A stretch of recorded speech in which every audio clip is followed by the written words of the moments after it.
Hi, welcome back. This is Kristen on our journey through the Bible, one chapter at a time. Thank you so much for joining me. Just reading through the Bible. We just got finished with Numbers 21, and that was where the Lord sent judgment by serpents, snakes, and they were biting people and killing them. But of course, as God is, He is so merciful and gracious to us that He sent a way to survive and get out of that, even though we deserved it. And He had Moses make a bronze serpent and put it on a pole in the middle of the camp. And all people had to do was look at it. That's it. Just look at it. Just believe and look at it. And they would not die from the serpent bites. Of course, not everybody did it. But if you are lacking faith or not sure how all that works, it just takes a bit, just a little tiny bit of faith. It doesn't take reading through the whole Bible and knowing all the knowledge there is to know, which is endless, of course. But it's about faith and just accepting Jesus into your heart and believing that He died on the cross for us and took away all our sins upon Himself. But if you have any other questions, hey, leave me some comments and we can talk more. But getting into Numbers 22 now, where Balak sends for Balaam. Jumping right in. Then the children of Israel moved and camped in the plains of Moab on the side of the Jordan across from Jericho. Now Balak, the son of Zippor, saw all that Israel had done to the Amorites. And Moab was exceedingly afraid of the people because they were many. And Moab was sick with dread because of the children of Israel. So Moab took to the elders of Midian. Now, this company will lick up everything around us as an ox licks up the grass of the field. And Balak, the son of Zippor, was king of the Moabites at the time. Then he sent messengers to Balaam, the son of Beor, at Pethor, which is near the river in the land of the sons of his people, to call him, saying, Look, a people has come from Egypt. See, they cover the face of the earth and are settled next to me. Therefore, please come at once, curse this people for me, for they are too mighty for me. Perhaps I shall be able to defeat them and drive them out of the land, for I know that he whom you bless is blessed, and he whom you curse is cursed. So the elders of Moab and the elders of Midian departed with the diviner's fee in their hand, and they came to Balaam and spoke to him the words of Balak. And he said to them, Lodge here tonight, and I will bring back word to you as the Lord speaks to me. So the princes of Moab stayed with Balaam. Then God came to Balaam and said, Who are these men with you? So Balaam said to God, Balak, the son of Zippor, king of Moab, has sent to me, saying, Look, a people has come out of Egypt, and they cover the face of the earth. Come now, curse them for me. Perhaps I shall be able to overpower them and drive them out. And God said to Balaam, You shall not go with them. You shall not curse the people, for they are blessed. So Balaam rose in the morning and said to the princes of Balak, Go back to your land, for the Lord has refused to give me permission to go with you. And the princes of Moab rose and went to Balak and said, Balaam refuses to come with us. Then Balak again sent princes more numerous and more honorable than they. And they came to Balaam and said to him, Thus says Balak, the son of Zippor, Please let nothing hinder you from coming to me, for I will certainly honor you greatly, and I will do whatever you say to me.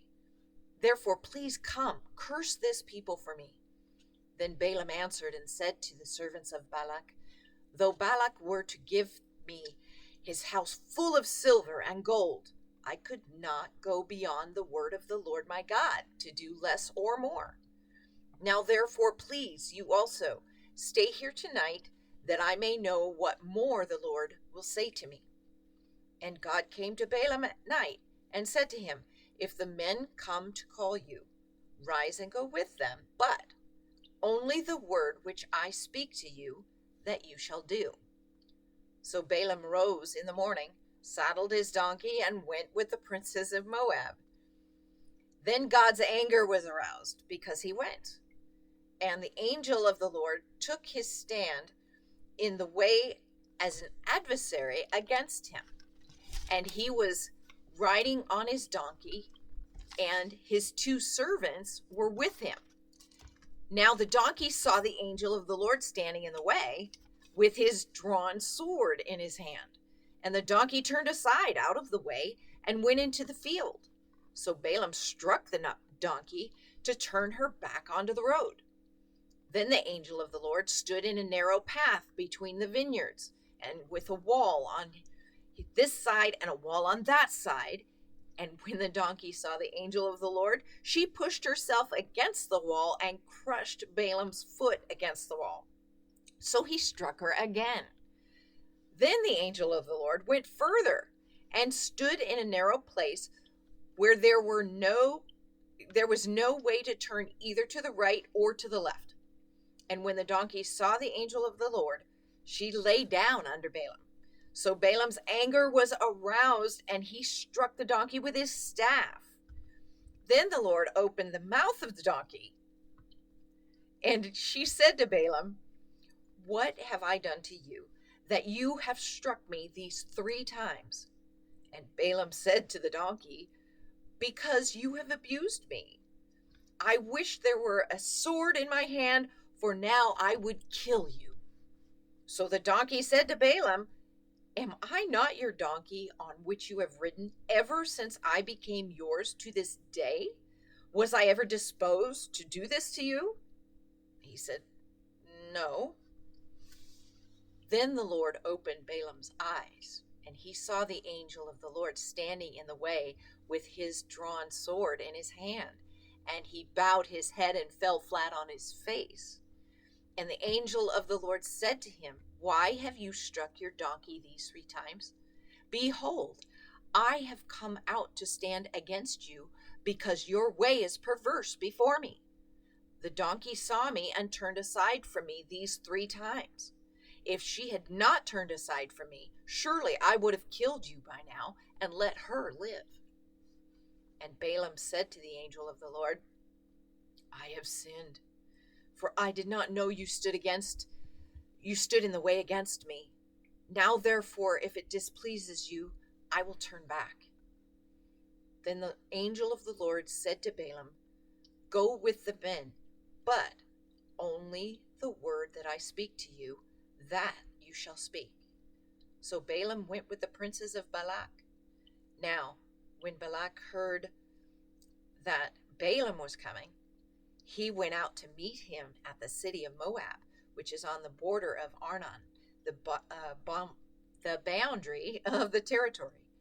Then Balak said to Balaam, "Did I not earnestly send to you, calling for you? Why did you not come to me? Am I not able to honor you?" And Balaam said to Balak, "Look, I have come to you. Now have I power at all to say anything? The word that God puts in my mouth, that I must speak." So Balaam went with Balak, and they came to Kirjath Huzoth. Then Balak offered oxen and sheep, and he sent some to Balaam and the princes who were with him. So it was the next day that Balak took Balaam, I'll get it right, and brought him up to the high places of Baal, that from there he might observe the extent of the people. Boy, we push, we shove, we don't always listen to what the Lord tells us, do we? But he will make it happen if it's not in his plan, because he has a plan. It's just hard to tell sometimes because he has such a different perspective than ours. And that's why we get that, oh, that's why all that happened, 2020 hindsight, as it were. But we just need to listen and trust him. And he will make it happen one way or another. But hopefully we'll do it the easy way and just listen to him the first time, right? Thank you so much for joining me. I really appreciate you coming. And I pray that you do have a little faith and that God is with you. Talk to him. Listen to him. I guess it's more listen to him than talk to him, like anything. I have to work on that one myself, I know. But God bless.